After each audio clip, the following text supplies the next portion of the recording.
Guys, আমি কি পারবো মিস্টার টিপোলার ভাইয়ের চ্যালেঞ্জটা কমপ্লিট করতে? হ্যাঁ গাইস, কিছুদিন আগে মিস্টার টিপোলার ভাই একটা ভিডিও আপলোড দিছিল। সেই ভিডিওর মধ্যে বলেছিল এই পুরা বারমুডা ম্যাপের মধ্যে কিছু কিছু জায়গায় স্পেশাল কয়েন বক্স দেওয়া আছে। তো সাধারণত আমরা জানি কয়েন বক্স থেকে আমরা 200 করে টোকেন পাই, কিন্তু আমার সামনে যে একটা কয়েন বক্স দেখতেছো, এটা কিন্তু সাধারণ কয়েন বক্স নয়, এটা থেকে আমরা 400 করে টোকেন পাবো। তো গাইস, আজকে আমরা এরকম ম্যাপের মধ্যে খুঁজে খুঁজে 400 ওয়ালা টোকেন বক্স থেকে টোকেনগুলো আমরা কালেক্ট করে পুরা ম্যাচ খেলার চেষ্টা করব। এই কয়েনগুলো দিয়ে আমরা ভেন্ডিং মেশিন থেকে যা লুট পাবো, এই লুট দিয়ে আমরা পুরা ম্যাচ খেলবো। তো দেখি আমরা মিস্টার টিপোলার ভাইয়ের চ্যালেঞ্জটা কমপ্লিট করতে পারি নাকি। তো গাইস, এখানে আমরা ভেন্ডিং মেশিন পাই নাই। তো ফাইনালি একটা গাড়ি পেয়ে গেছি। এই গাড়ি দিয়ে আমরা সামনের দিকে এগিয়ে যাব। তো দেখো গাইস, পিছন থেকে আমাকে একটা এনিমি অনেকগুলা ড্যামেজ দিয়ে দিয়েছে। তো এইখানে একটা ভেন্ডিং মেশিন আছে, ওইখান থেকে আমি কিছু লুট কিনবো। তো সামনের দিকে এগিয়ে যাচ্ছি, তোমরা আমার পাশেই থাকো গাইস। এটা আমার চ্যানেলের ফার্স্ট লং ভিডিও, তোমরা প্লিজ সাবস্ক্রাইব করে দিবা। তো ফাইনালি মোটামুটি কিছু লুট পেয়েছি গাইস। তো গাইস, এখান থেকে আমি কিছু লুট করি। তোমরা যারা আমার ভিডিও দেখতেছো, তোমাদের কাছে একটা অনুরোধ, তোমরা আমার চ্যানেলটা সাবস্ক্রাইব করে দিবা আর লাইক করে দিবা। ছোট্ট খাট্ট হলেও একটা কমেন্ট করে যাবা। তো গাইস, এখানে থেকে আমাদের মোটামুটি লুট করা শেষ। তো আমরা সামনের দিকে এগিয়ে যাব। তো গাইস, অনেকক্ষণ হয়ে গেছে, একটা এনিমিকেও দেখতে পাই নাই। তো এনিমিগুলা কই যে আছে গাইস? তো আমরা সামনে দেখো একটা লোকেশন দেখতে পারছি।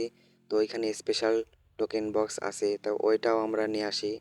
তো এখানে হোন্ডাতে ঠেকায়া আমরা টোকেনটা নিয়ে আসি। গাইস দেখো, এখানে একটা এনিমি পাহারা দিচ্ছে টোকেন মনে হয়। তো গাইস, আগে এনিমিটারে মাইরে লেই, তাহলে টোকেনগুলো নিতে পারবো। না হলে টোকেন নিতে গেলে এনিমিরে মারতে পারবো না। তো আমি একটা গ্লুয়াল ফেলে কাভারে চলে আসলাম। তো এনিমিরে মারতেই হবে যেভাবে।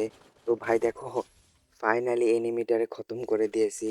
তো দেখো, ও তো মারা গেছে, আগে জাল ছেড়ে গেছে। তো আমি ওখানে অনেক ড্যামেজ খাই গেছি। তো দেখো, ওর থেকে যত লুট ছিল আমাকে আমার ব্যাগে উঠে গেছিল। তো সবগুলো ফেলে দিয়ে আমি টোকেনটা নিয়ে সামনের দিকে এগিয়ে যাব। তো আমি গাড়িটাতে উঠে আবার এগিয়ে যাচ্ছি। তো গাইস, এখানে আমি একটা বিশাল ভুল করে ফেলছিলাম। তো কি ভুল করেছিলাম তো তোমাদের একটু পরে বলতেছি। তো যখন আমি সামনের দিকে এগিয়ে যাচ্ছিলাম, দেখি আমার দিকে একটা এনিমি এগিয়ে আসতেছে। তো এনিমিটার নাম মারার জন্য আমি গাড়ির থেকে নেমে হুকুম হয়ে বসে আছি। তো গাইস দেখো, এনিমিটারে মেরে ফেলছি। তো গাইস, ভুলটা হচ্ছে যে আমি এনিমিনে মারার পর এনিমির লুট আমার ব্যাগে উঠে যায়। তো এনিমির লুট ফেলতে গিয়ে দেখো গাইস, এনিমির লুটটা ফেলে দিলাম। তো সাথে সাথে আমার যে 100 টোকেন ছিল, মানে স্পেশাল বক্স থেকে টোকেন নিয়েছিলাম, তো ওই টোকেনটাও সাথে পড়ে যায়। তো গাইস, তারপর থেকে আমরা লুট কিনতে পারি না। তো দেখো, ডাইরেক্ট পিকের দিকে চলে আসছি, কারণ পিকেতে একটা স্পেশাল টোকেন বক্স আছে। তো আমরা ওই থেকে টোকেন নেব, নিয়ে দেখি পিকের মধ্যে ভেন্ডিং মেশিন আছে, তো ওইখান থেকে কিছু কিনতে পারি নাকি। তো গাইস দেখো, এখান থেকে আমরা টোকেন নিয়ে এসেছি। তো দেখো গাইস, এখানে গোলওয়াল আছে, তো মনে হয় এনিমি আছে এখানে। তো গাইস দেখো, এখানে একটা এনিমি আছে গাইস। তো দেখো, এমবি40 আমার ব্যাগে উঠে গেছে। তো কোনো সমস্যা নাই, আমি আগেই বলেছি গাইস, বাইরে থেকে আমরা কোনো গান লেবো না, কোনো লুট লেবো না। তো আমরা যা টোকেন থেকে কিনতে পারবো ওইগুলা দিয়েই পুরো ম্যাচ খেলার চেষ্টা করব। তো গাইস দেখো, আমি পিছন থেকে এসে মারবো। তো সমস্যা নাই, দেখো গাইস, দেখো আমি মারতে পারি নাকি। তো ভিডিওতে লাইক করে দাও গাইস। দেখো, হেড মেরে দিয়েছে গাইস। গাইস গাইস, এই ছিল আজকের ভিডিও। তো তোমাদের কাছে কেমন লাগছে গাইস, তোমরা কমেন্টে জানিও। আর হ্যাঁ গাইস, তোমাদের কেমন ভিডিও পছন্দ তা তোমরা কমেন্টে জানিও। তো নেক্সট ভিডিও তোমাদের মতামত নিয়ে আমি আনবো। তো তোমরা ভালো থাকো, আল্লাহ হাফেজ।